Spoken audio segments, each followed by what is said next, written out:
Bax, bu balacamızın 10 yaşı var. Ayağında görürsünüz, yastı pəncəliyi var. Yol yeriyəndə yorulur, ayağında ağrılar olur.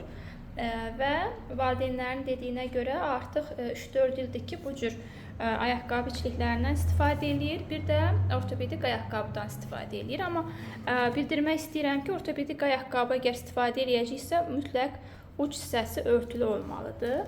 Amma əsas müalicədə fərqi nədə görüblər? Fizioterapiyaya gedəndən sonra, elə? Fizioterapiyaya gedəndən sonra hiss eləyiblər ki, ayağında az da olsa irəliləyişlər var. Ona qədər isə bunları nə qədər geyinsələr də, ayaqqabı içliyini nə qədər taxsalar da heç bir fərq olmayıb. Yalnız fizioterapiya, idmanlara gedəndən sonra uşağın ayağında irəliləyiş hiss eləyiblər. Həqiqətən də bu belədir. Yəni, həm supinatorlar, həm ayaqqabı içlikləri, bunlar hamısı köməkçi vasitələrdir.